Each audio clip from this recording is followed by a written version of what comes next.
Romanos capítulo 9, vamos a leer los versículos 14 al 18. ¿Qué diremos entonces? ¿Que hay injusticia en Dios?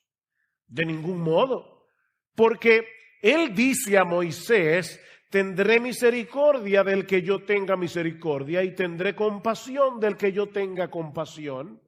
Así que no depende del que quiere ni del que corre, sino de Dios que tiene misericordia.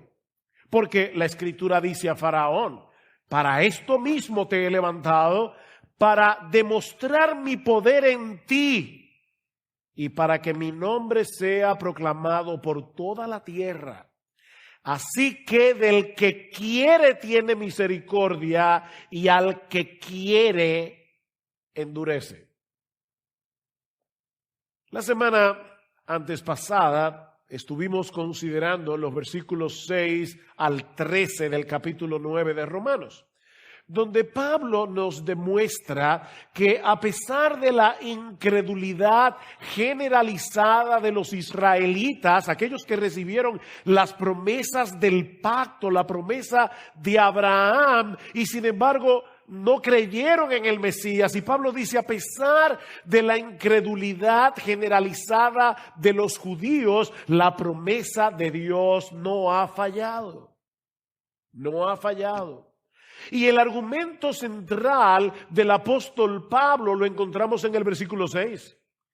Pero no es que la palabra de Dios haya fallado, porque no todos los descendientes de Israel son Israel. Esa es la tesis que Pablo va a desarrollar a lo largo de todo el capítulo 9, todo el capítulo 10, hasta el versículo 32 del capítulo 11. No todos los descendientes físicos de Israel forman parte del verdadero Israel. Hay un Israel natural y hay un Israel espiritual. Unos tienen el ADN de Abraham, los otros, por decirlo de alguna manera, tienen el ADN de Dios por causa de la elección soberana.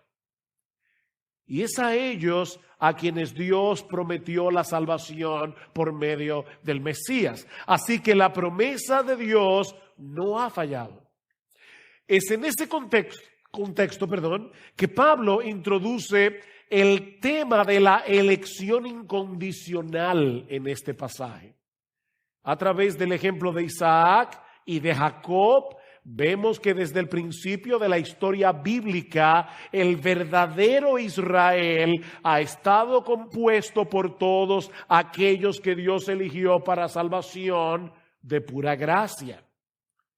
Abraham tuvo 2 hijos, dice Pablo: Ismael, el primogénito, e Isaac. Pero Dios escogió a Isaac, no a Ismael. Isaac también tuvo 2 hijos, Jacob y Esaú, pero Dios escogió a Jacob, no a Esaú. Y no porque hubiera ninguna condición en Jacob que lo hiciera más apropiado que su hermano. Vean otra vez el versículo 11 del capítulo 9, porque cuando aún los mellizos, Jacob y Esaú, no habían nacido y no habían hecho nada, ni bueno ni malo, para que el propósito de Dios conforme a su elección permaneciera, no por las obras, sino por aquel que llama, se le dijo a Rebeca: el mayor servirá al menor. Fue la elección divina, dice Pablo, lo que hizo la diferencia en la salvación de Jacob. Y es lo que hace la diferencia en todos los hijos de Dios. Vean el versículo 8. Esto es, no son los hijos de la carne los que son hijos de Dios, sino que los hijos de la promesa son considerados como descendientes. Ven, Jacob e Isaac son prototipos de la salvación divina. Como Dios los salvó a ellos, es como Dios nos salva a todos nosotros, a todos los hijos de Dios, dice Pablo. ¿Y saben qué, mis hermanos? Contrario a lo que muchos piensan en el día de hoy, es una muy buena noticia que la salvación de Dios dependa de Él y no de nosotros. Porque si hubiera dependido de nosotros, nadie hubiera sido salvado. ¿Ustedes recuerdan, mis hermanos, la descripción que hace Pablo de la condición humana en Romanos capítulo 3, los versículos 10 al 11? No hay justo ni aún uno, no hay quien entienda, no hay quien busque a Dios. Todos se desviaron a una, se hicieron inútiles. No hay quien haga lo bueno. No hay ni siquiera uno. Uno, no lo hay. Mis hermanos, no hay un solo ser humano en todo el planeta que se incline naturalmente a buscar a Dios.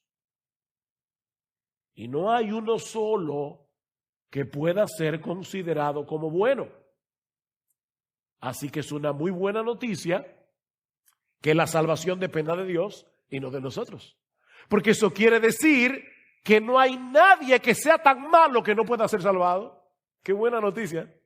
Como depende de Dios y no de nosotros, no hay nadie que sea tan malo, tan indigno, que Dios no lo pueda salvar. Porque eso depende de Él. Sin embargo, y yo diría lamentablemente, siempre que se predica de la elección incondicional, algunos se sienten perturbados y otros reaccionan ofendidos. ¿Cómo es posible que Dios elija a unos y no a otros? ¿Acaso no es eso una injusticia? Bueno, esa es la pregunta que Pablo va a responder en los versículos 14 al 18 de Romanos 9. Y yo quisiera considerar esta porción de la palabra en dos encabezados muy sencillos. En primer lugar, vamos a ver lo que presupone esta objeción. Y en segundo lugar, vamos a ver la respuesta de Pablo a la objeción.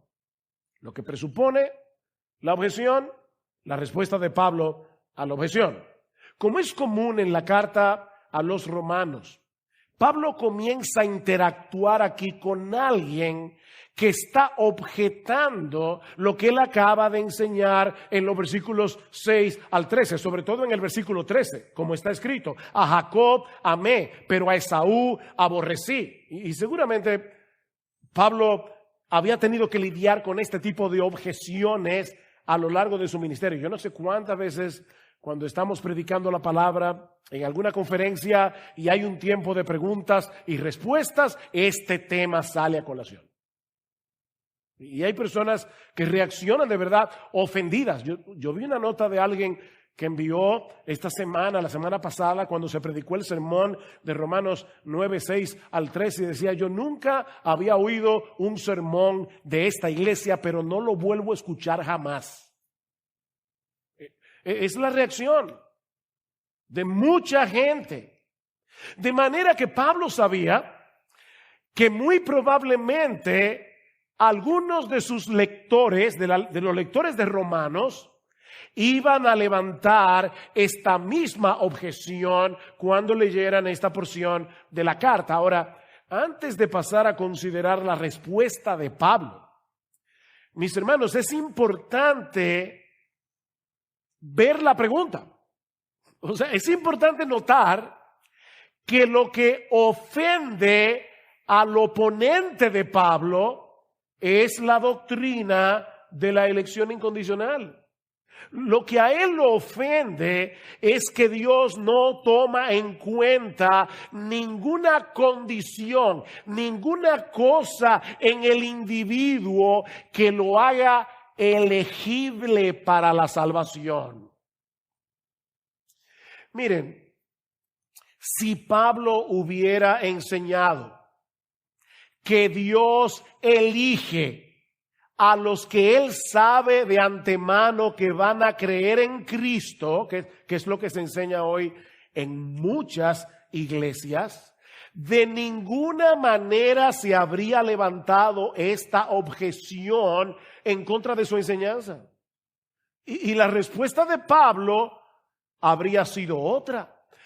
Supongamos por un momento que Pablo fuera arminiano, es decir, Los arminianos son aquellos, y yo he tratado de no usar etiquetas en este mensaje, no quiero ofender a nadie, pero ciertamente los arminianos creen que Dios elige condicionalmente. Es decir, Dios elige a los que Él sabe de antemano que van a creer. Muchos arminianos creen eso. Hay diferencias aquí o allá, pero básicamente muchos creen eso.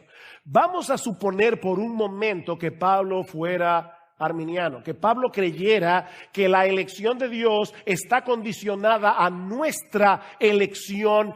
¿Cuál habría sido la respuesta de Pablo? ¿Qué diremos? ¿Que hay injusticia en Dios? Por supuesto que no. Pues su elección depende de la nuestra. Como Él sabe de antemano quiénes son los que van a creer en Cristo, son a esos que Dios elige. Así que no se puede acusar a Dios de ser injusto, porque a final de cuentas la salvación no depende de Él, la salvación depende de mí. ¿Ven el punto? ¿Es eso lo que responde Pablo? No. No, versículo 15. Porque Él dice a Moisés: tendré misericordia del que yo tenga misericordia y tendré compasión del que yo tenga compasión. Así que no depende del que quiere ni del que corre, sino de Dios que tiene misericordia. Versículo 18. Así que del que quiere tiene misericordia, y al que quiere endurecer, Él endurece. Esa fue la respuesta de Pablo. Pablo está ratificando lo mismo que él había enseñado en los versículos 6 al 13, que Dios es absolutamente soberano en la salvación de los pecadores. La razón por la que este individuo se opone a la enseñanza de Pablo es porque él presupone erróneamente, subrayo, erróneamente, él presupone, lo repito, erróneamente, por si acaso alguien estaba dormido o pensando en el gato, erróneamente, él presupone eso, que esta doctrina pone en juego la justicia de Dios. Esa es su presuposición. De hecho, es lo mismo que pasa con el versículo 19, la otra objeción que vamos a ver el domingo que viene. Versículo 19, me dirás entonces, ¿por qué pues todavía reprocha a Dios? Porque ¿quién resiste su voluntad? Ven, él entendió perfectamente, está reaccionando incorrectamente, pero entendió correctamente lo que Pablo enseñó. Está reaccionando incorrectamente a su entendimiento correcto de la enseñanza de Pablo. Que Pablo enseñó una elección incondicional. Ahora, antes de seguir adelante, yo quiero hacerte una pregunta. ¿En cuál de los dos lados estás tú en esta controversia? ¿Estás tú del lado de Pablo o estás del lado de su oponente? Mis hermanos, esta pregunta va dirigida a los miembros de Iglesia Bíblica del Señor Jesucristo. A nosotros los pastores que vamos a dar cuenta por vuestras almas, queremos estar seguros de que nuestros queridos hermanos, miembros de esta iglesia, entienden correctamente esta doctrina de las Escrituras. Así que, mi hermano, esta pregunta no es para una persona en Chile, en Perú, en Argentina, que nos está viendo por la internet. Esta pregunta es para ti, miembro de Iglesia Bíblica del Señor Jesucristo. ¿De qué lado estás tú en esta controversia?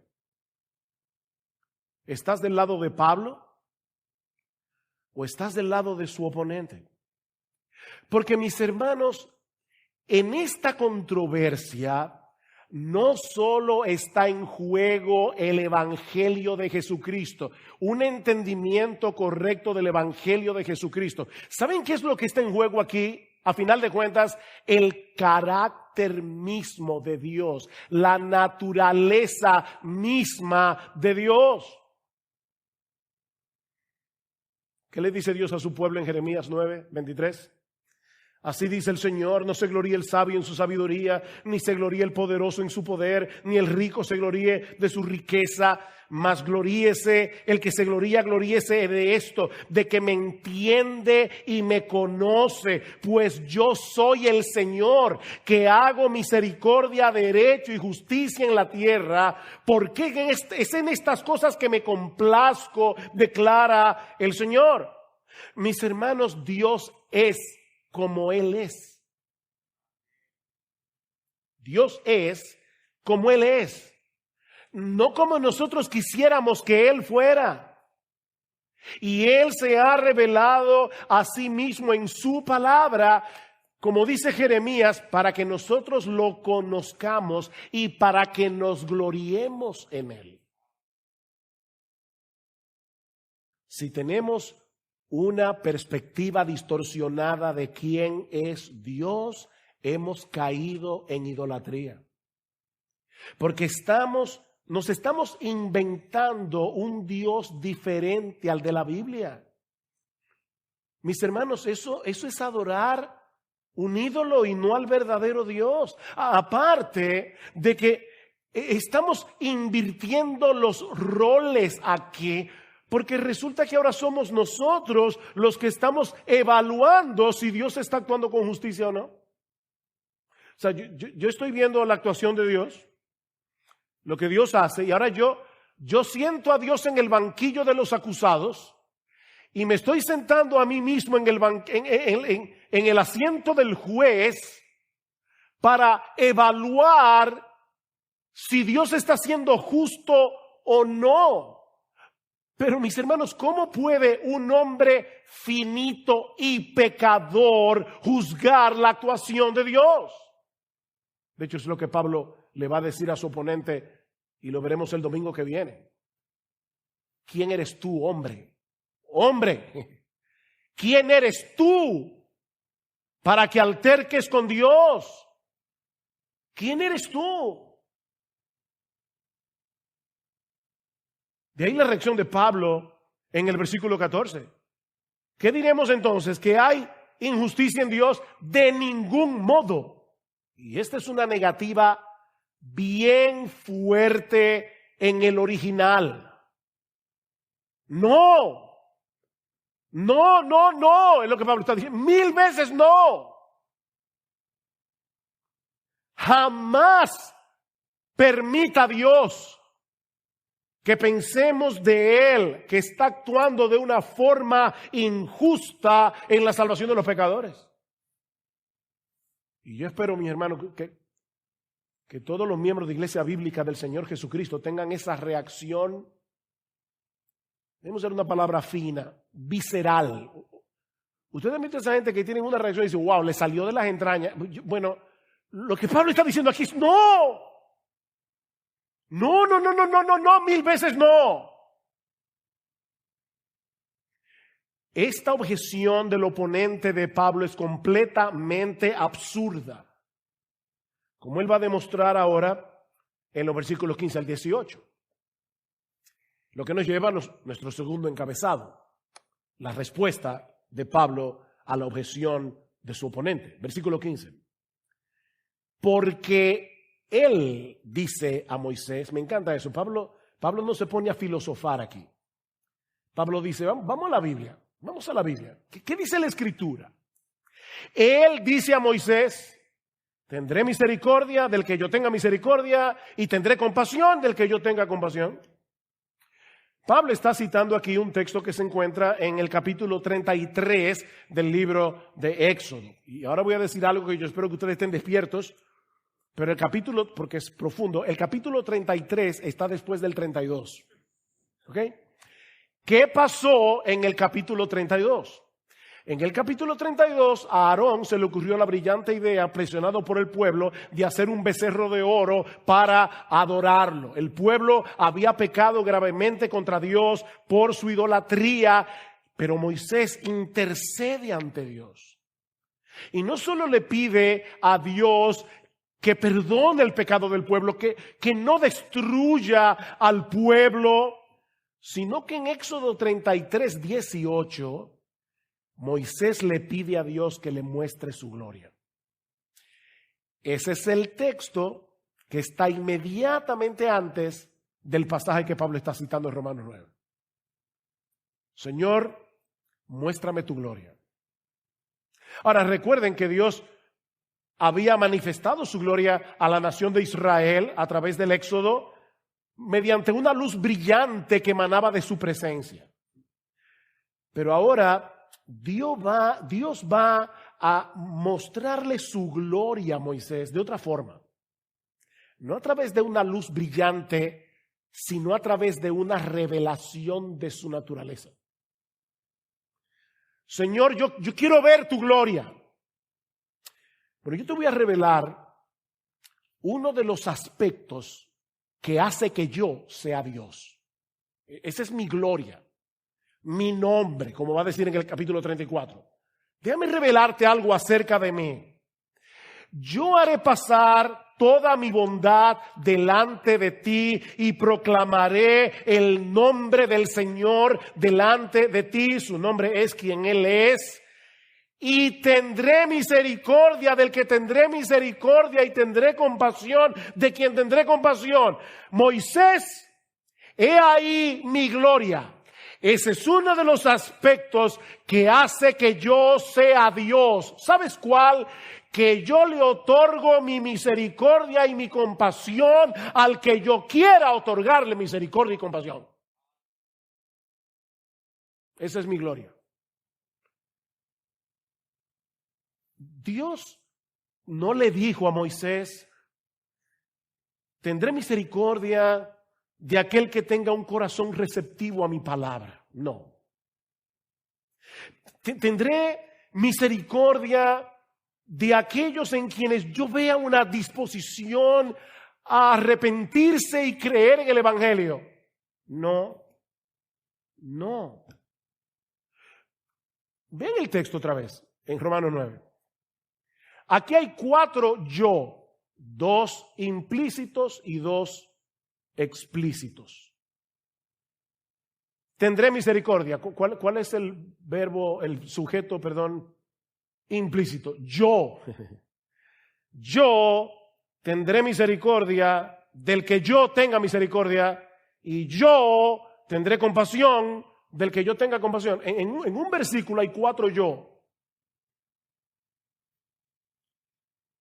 En otras palabras, eso no depende del libre albedrío. No depende del libre albedrío. Eso depende de la soberanísima, absoluta voluntad de Dios. Pero eso no es justo. De verdad. Piénsalo bien. ¿De verdad tú quisieras que Dios te tratara con justicia? Yo no. Pablo va a mostrarle a esta persona que lo que está objetando es una cosa completamente absurda. ¿De verdad tú quieres que Dios sea justo contigo? Justicia. Tú quieres justicia. Lo que tú y yo necesitamos es misericordia, no justicia. Si Dios hubiera decidido ser justo con todos, nos enviaría a todos al infierno. Eso es justicia. Porque todos hemos pecado.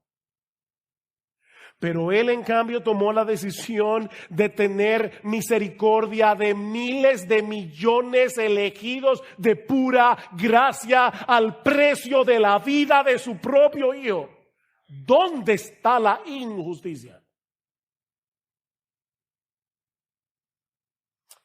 De hecho, mis hermanos, para que la gracia sea gracia y la misericordia sea misericordia, tiene que ser inmerecida. Tiene que ser inmerecida. Si tú mereces que alguien te haga un bien, ya no es gracia, es deuda. Porque lo mereces.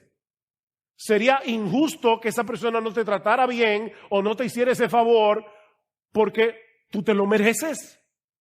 Este es el argumento de Pablo en Romanos capítulo 4, versículo 4, y voy a leer de la Reina Valera del 60. Al que obra no se le cuenta el salario como gracia, sino como deuda. Cada vez que te pagan tu sueldo, eso no es gracia. Es una deuda que tu empleador tiene contigo por el trabajo que hiciste ese mes. Eso no es gracia. Pero si lo que tú y yo merecemos es ser condenados en el infierno por nuestros pecados y Dios decide en cambio favorecernos con la salvación al precio de la vida de su Hijo, eso es una gran misericordia. De manera que decir que Dios es injusto porque no le muestra esa misericordia a todos es una contradicción de términos, porque la misericordia por su propia naturaleza nadie la puede demandar. Es misericordia. El problema es que muchas personas confunden la justicia con la igualdad. Ahí está el problema. Si Él salva a uno, debe salvarlos a todos. Eso es lo justo, igualdad. Escuché recientemente la historia, esta es una historia de la vida real. Esto es real, hermano. De hecho, yo conozco a la persona que conoce a este hombre del que voy a hablar ahora. Un maestro está tratando de enseñar a un grupo de 7 niños en una clase de escuela dominical la doctrina de la elección incondicional. Así que él tomó un sobre y le dijo a los niños: tengo un billete de $1 en este sobre y he decidido dárselo a uno de ustedes. ¿Tengo derecho a dárselo al que yo quiera? ¿Al que yo elija? Por supuesto que sí, dijeron los niños, es tu dinero. Buena respuesta. Así que él le dio el sobre a uno de los niños, que lo recibió, por supuesto, muy agradecido. Gracias, profesor. Luego tomó 2 sobres más y se lo dio a otros 2 niños. Ahora hay 3 que tienen $1 y 4 que no tienen nada.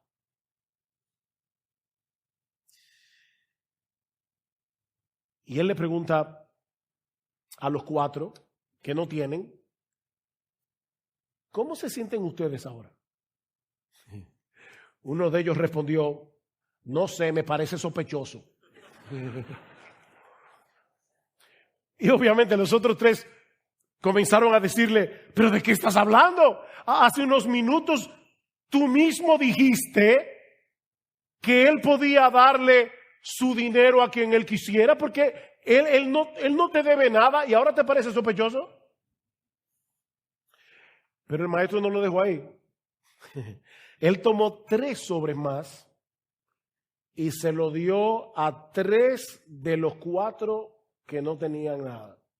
Así que ahora hay 6 con $1 y hay 1 sin nada. Y el maestro le pregunta: honestamente, ¿cómo te sientes ahora? Y el niño respondió: que me engañaron. Y como ustedes se pueden imaginar, los otros 6 comenzaron otra vez a decirle: ¿cómo que te engañaron? Tú reconociste hace un rato que era su dinero. ¿Y qué le hacía con su dinero? Lo que él quisiera, él no te debe nada. Pero entonces el maestro tomó otro sobre, el último, y se lo dio al niño que no tenía nada. Y cuando él lo abrió, habían $5. ¿Cómo ustedes creen que reaccionaron los otros 6? ¿Ustedes ven el problema, mis hermanos?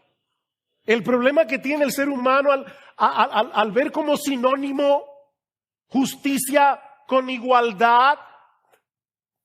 Cristo va a la tumba de Lázaro. Lázaro, ven fuera.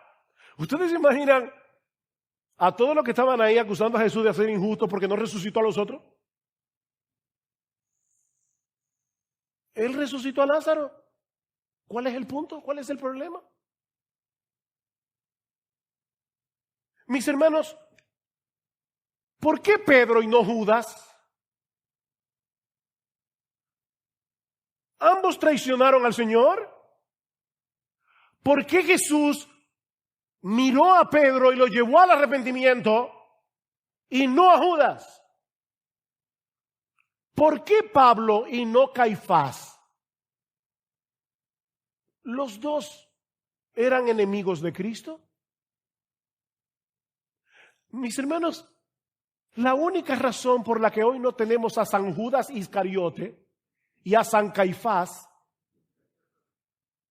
es por la elección divina. Porque Dios quiso salvar a Pedro y Jesús mismo se le apareció a Pablo en su camino a Damasco. ¿Dónde está la injusticia? Es como dice R.C. Sproul, o R.C. Sproul para decirlo en español. De una humanidad de personas culpables, Dios decide soberanamente conceder misericordia a algunos de ellos. Pregunta, ¿qué recibe el resto? Justicia.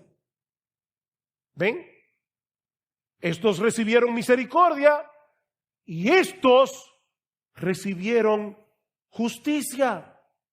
Sigue diciendo Sproul, los salvados reciben misericordia, los no salvados reciben justicia, pero nadie recibe injusticia. Misericordia, justicia, pero en Dios no hay injusticia. No hay injusticia. Sobre todo, y mi amigo, si tú estás aquí sin Cristo, escúchame con atención. Sobre todo tomando en cuenta la realidad de que ningún pecador, ninguno, ni uno solo, quiere la salvación que Dios ofrece en el Evangelio. No hay uno que busque a Dios. De ahí lo que dice Pablo en el versículo 16. Así que no depende del que quiere ni del que corre, sino de Dios que tiene misericordia. Estas dos palabras aquí son importantes, querer y correr.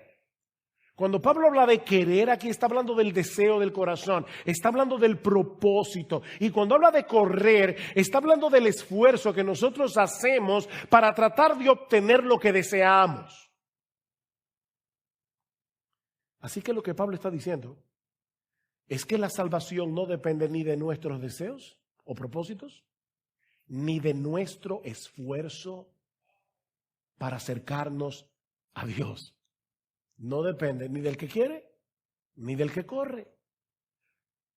Porque recuerden Romanos 3, no hay quien busque a Dios, ni siquiera uno. La salvación no puede depender del hombre porque nadie quiere ni corre. Nadie quiere ni corre hacia Dios. Mis hermanos y amigos que están aquí, por favor, te lo suplico, que nadie se imagine aquí a un montón de personas diciéndole a Dios, por favor, déjame entrar en tu reino. Y a Dios en la puerta diciéndole, no, tú no fuiste elegido.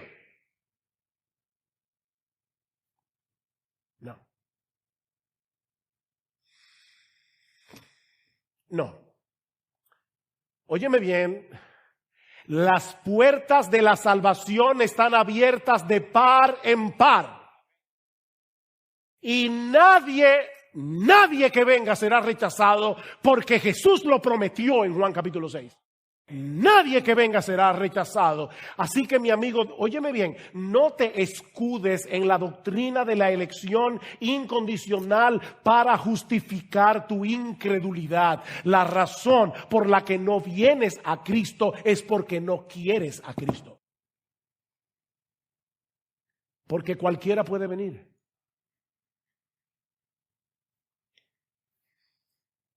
En el Salmo 2, el salmista nos presenta un cuadro muy diferente. A toda una humanidad con el puño alzado contra el cielo y diciéndole a Dios, no queremos que reines sobre nosotros. Mira, si pudiéramos, te sacaríamos a patadas de tu trono para sentarnos nosotros ahí. Por supuesto, es muy difícil que alguien diga eso con su boca. Pero esa es la actitud del corazón que está detrás de todo rechazo al evangelio. ¿Recuerdan la parábola de Jesús en Lucas capítulo 19? Dice en el versículo 12 que un rey se fue lejos y le dejó su reino a un grupo de personas, pero ellos le enviaron una embajada. Oigan eso. Versículo 14 de Lucas 19. Sus ciudadanos lo odiaban y le enviaron una delegación tras él diciendo: no queremos que este reine sobre nosotros.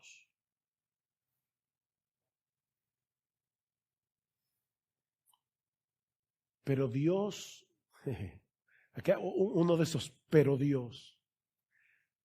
Dios es tan misericordioso, es tan bueno, que por el puro afecto de su voluntad, de esa humanidad pecadora, rebelde, arrogante, desleal, ingrata, Dios decidió escoger para salvación a miles de millones y salvarlos por medio de la vida de su Hijo.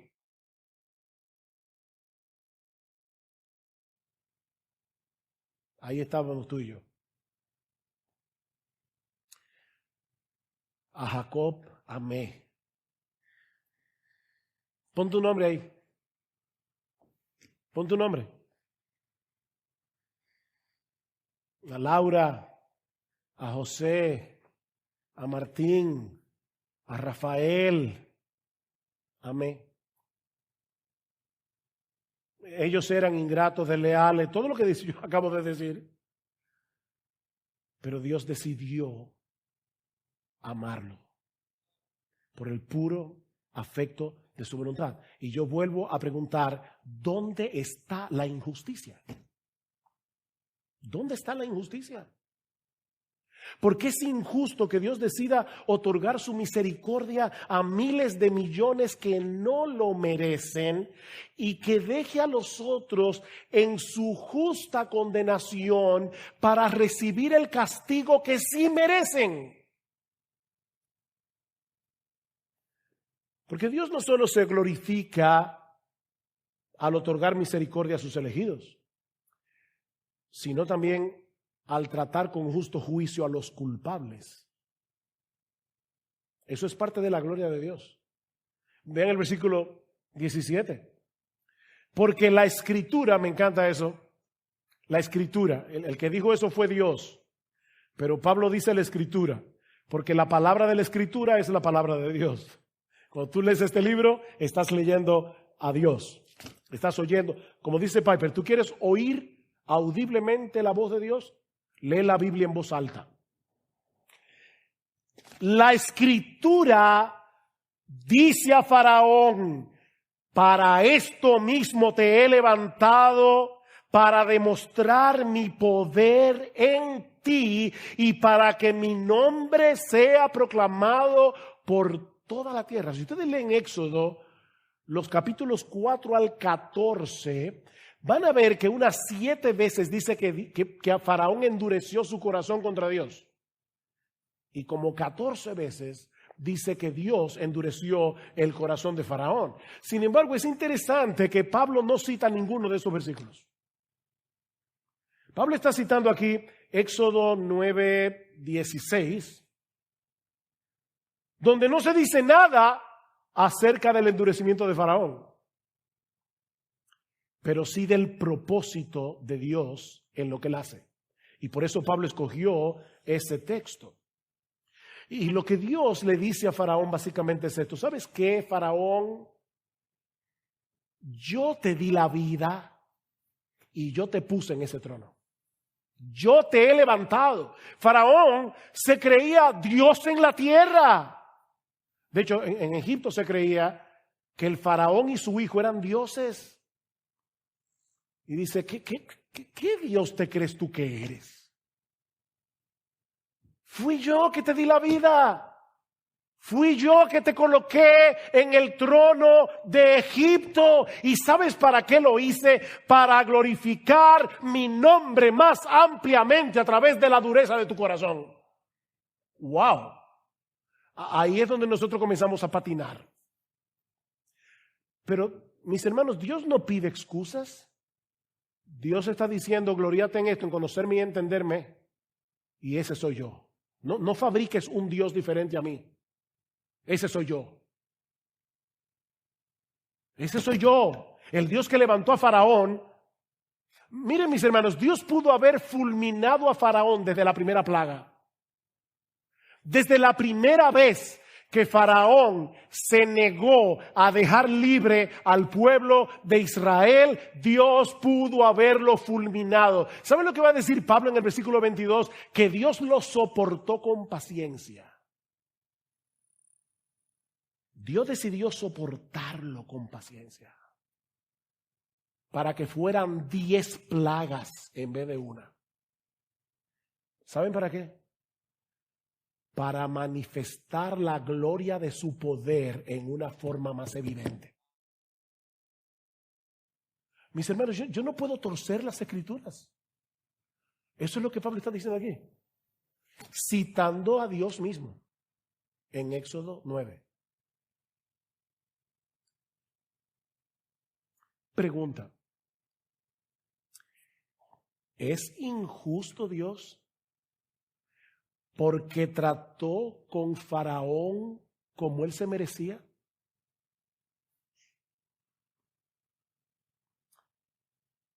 ¿Es injusto Dios? Por supuesto que no. Mis hermanos amados, amigos que están aquí en esta mañana, no te imagines a Faraón como un buen hombre a quien Dios convirtió en un hombre malo. Esa no es la historia. Lo que vemos en el Éxodo es a un hombre malvado, arrogante, prepotente, a quien Dios decide dejarlo sin freno en su maldad. ¿Tú oíste eso? Ahí es que viene la soberanía de Dios. Dios pudo haber hecho con Faraón lo que hizo con Pablo y convertirlo de perseguidor en apóstol, pero no lo hizo. No lo hizo. Dios lo que hizo fue dejar a Faraón que sigue en su maldad. Mis hermanos, Dios es soberano tanto cuando otorga misericordia como cuando trata al hombre con justicia. Versículo 18. Así que del que quiere tiene misericordia y al que quiere endurece. Uy. Mi hermano, déjame hacerte una pregunta. ¿Ese es tu Dios? Porque ese es el de la Biblia. Ahora, déjeme decirle algo. La forma como Dios actúa en los que se pierden no es exactamente igual de la manera como Él actúa en los que se salvan. Él es soberano en ambos casos, pero la actuación es diferente. Dios opera directamente en el corazón de los elegidos, quitando el corazón de piedra, dándoles un corazón de carne, trayéndolos de la vida a la muerte por medio de la obra de su Espíritu para que crean y se arrepientan. Dios hace su operación de corazón abierto. Efesios 2:1. Y Él os dio vida a vosotros cuando estabais muertos en vuestros delitos y pecados. Pero no es Dios el que produce maldad en el corazón de los que se pierden. ¿Ven la diferencia? Es Dios el que cambia el corazón de los que se salvan. Pero no es Dios el que produce maldad en el corazón de los que se pierden. Dice en Santiago capítulo 1, versículo 13, Dios no puede ser tentado por el mal, ni él mismo tienta a nadie. Esa maldad estaba ahí. Pero ¿saben una cosa? Dios en su gracia común muchas veces usa su mano para restringir la maldad, para frenar la maldad. De lo contrario, este mundo sería un infierno.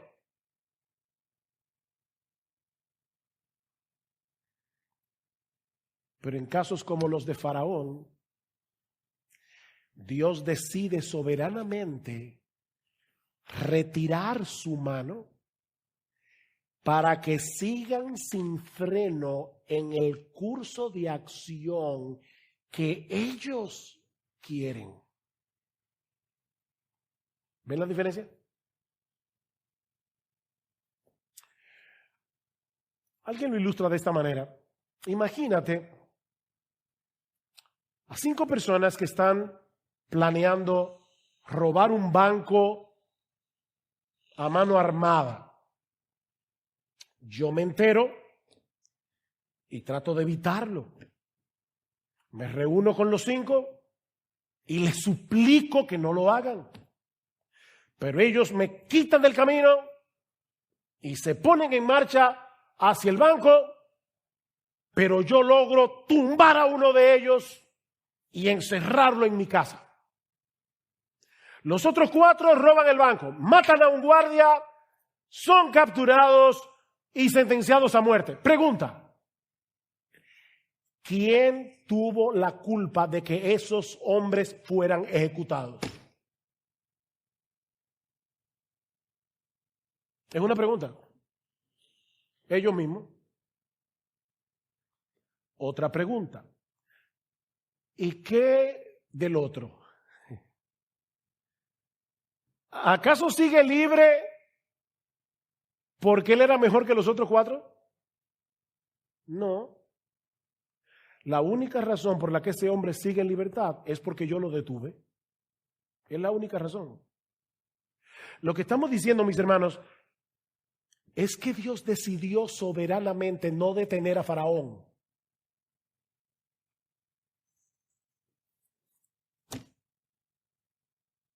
Y nadie puede acusarlo de ser injusto por dejarlo en su maldad.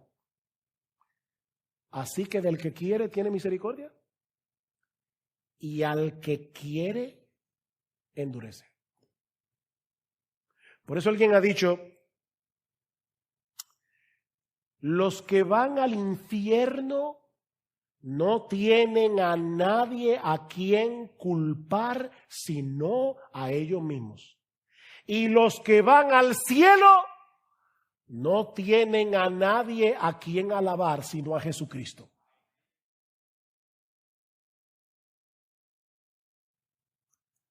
Oh, qué gran Salvador. ¿No cantamos eso en su momento?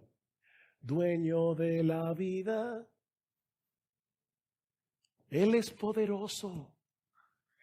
Él es poderoso para salvar. Mis hermanos, la salvación es por gracia, solo por gracia de principio a fin. Mis amados hermanos, si algo aprendemos de este pasaje, es que debemos acercarnos a Dios como simples criaturas, postrados por quien Él es, en vez de querer conformarlo a nuestras expectativas. Él es un Dios 3 veces santo. Nosotros somos pecadores. Él es un Dios de sabiduría infinita. Nosotros tenemos una mente muy estrecha. Él no nos debe nada. Nosotros se lo debemos todo. ¿Quiénes somos nosotros para sentar a Dios en el banquillo de los acusados y pedirle cuentas? Hace mucho que pasamos por Romanos 3, pero déjame leerte un texto que ya estudiamos aquí. Romanos 3:19. Ahora bien sabemos que cuanto la ley dice, lo dice a los que están bajo la ley, para que toda boca se calle.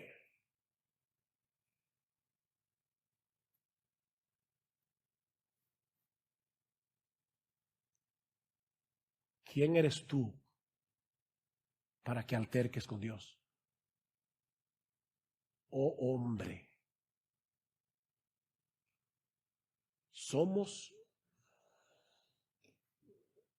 la palabra en español sería opinadores, pero esa palabra suena linda. En inglés, opinionated es otra cosa.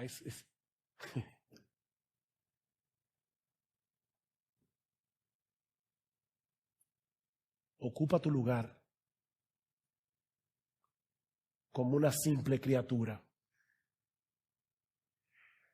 Porque lo único que nosotros podemos hacer es reaccionar en adoración y en gratitud a Dios por lo que Él ha revelado de sí mismo en su palabra, y aceptar con humildad que hay muchas cosas que no entendemos porque Él es Dios.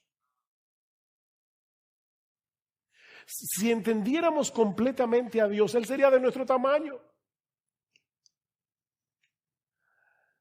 Miren cómo Pablo reacciona al final del capítulo 11. Luego de estar disertando acerca de la soberanía de Dios, ¿qué dice Pablo?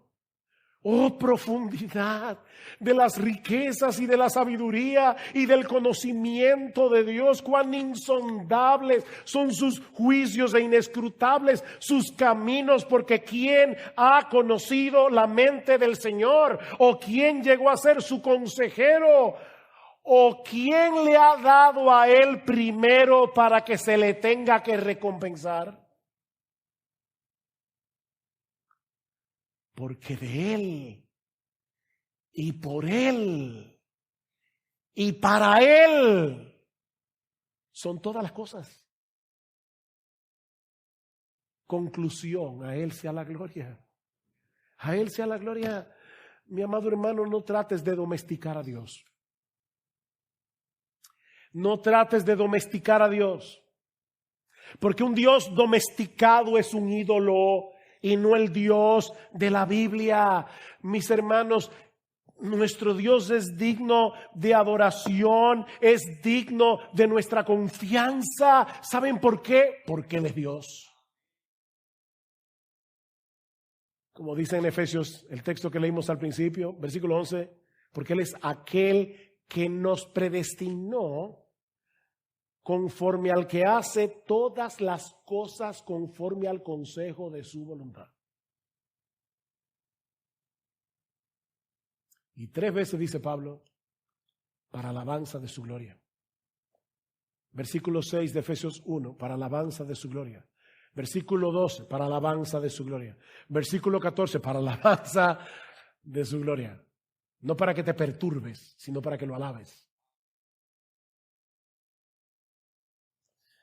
Así que en vez de llevarnos a cuestionar la justicia de Dios, esta doctrina debe movernos a alabarlo por su misericordia, porque nadie era digno de una salvación tan grande y tan costosa. Nadie. Wow. La segunda persona de la Trinidad, el que hizo los cielos, las estrellas, las constelaciones, los planetas y el coronavirus. Todo. Se hizo hombre.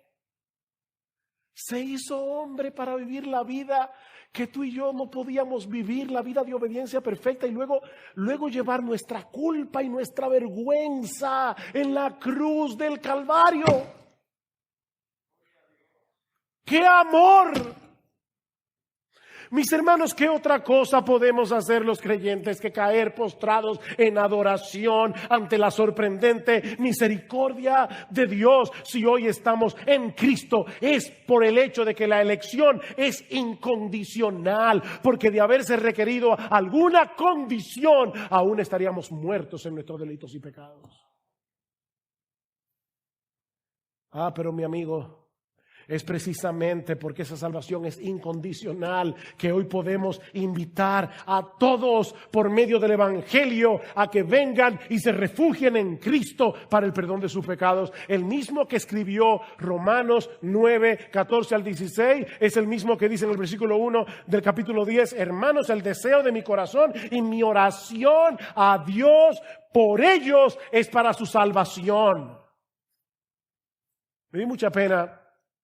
De verdad, esta señora que envió esa nota, no sé quién es, pero ella decía: yo he estado orando por mi hijo, por su salvación, y ahora estas personas me están diciendo que la salvación depende de Dios. Como si fuera un problema. Y de verdad me dio pena, porque si yo pudiera hablar con esta hermana, le diría: mi hermana, precisamente por eso tú puedes orarle a Dios, porque si la salvación dependiera de tu hijo, ¿para qué le estás pidiendo a Dios que lo salve? Es por eso que Spurgeon decía que a final de cuentas todos los cristianos creemos lo mismo cuando estamos de rodillas, que Dios es soberano. Porque yo le pido a Dios: Señor, sálvalo, sálvalo, porque yo creo que Dios salva. Porque yo creo que la salvación está en sus manos. Si creyera que la salvación está en las manos del pecador, yo no oraría. Hoy, ¿para qué predicar el Evangelio? El mismo que escribió Romanos 9, 14 al 16, es el mismo que dice: esta es la palabra de fe que predicamos, que si confesares con tu boca que Jesús es el Señor y crees en tu corazón que Dios le resucitó de entre los muertos, serás salvo, porque con el corazón se cree para justicia y con la boca se confiesa para salvación. Pues la Escritura dice: todo el que cree en Él no será avergonzado. Todo aquel que invoque el nombre del Señor será salvo. Mi amigo, déjame decirte algo. Tu responsabilidad no es averiguar si tú estás en el grupo de los elegidos. Esa no es tu responsabilidad. Tu responsabilidad es acogerte a la misericordia de Dios en Cristo por medio de la fe. Vuelvo y te repito lo que te dije hace un momento: no te escondas detrás de la doctrina de la elección para justificar tu rechazo al Evangelio. La razón por la que no vienes a Cristo es porque no quieres someterte a Él. Dios no te está impidiendo que vengas. Óyeme, Dios no te está impidiendo que vengas. De hecho, Él te está llamando a que vengas por medio del Evangelio. Venid a mí. Wow, qué precioso. Todos los que estáis cansados y cargados, venid y yo os haré descansar. Vengan. Si alguno tiene sed, venga a mí, beba. Pastor, pero yo no entiendo ese tema de la soberanía, la responsabilidad. Óyeme, que Dios es Dios. Hay muchas cosas que yo tampoco entiendo. Pero obedece. Obedece. Dios manda a todos los hombres en todo lugar que se arrepientan. Venid a mí. El que cree en mí, como ha dicho la Escritura, de lo más profundo de su ser brotarán ríos de agua viva. Mi amigo, levanta tu bandera de rendición ante el Dios soberano y ven a Cristo en arrepentimiento y fe, descansando únicamente en ese inocente que murió por los culpables. Y Dios te concederá su misericordia ahora mismo, perdonando todos tus pecados. Todos tus pecados. Y concediéndote de pura gracia el don de la vida eterna en Cristo. Oh, mi amigo, precisamente porque esta salvación es incondicional, ningún pecado es demasiado grande como para ser perdonado, y nadie es tan indigno que no pueda ser recibido, siempre que venga a través de Cristo, el justo que murió por los injustos para llevarnos a Dios. alabado, bendecido, exaltado sea por siempre su santo nombre.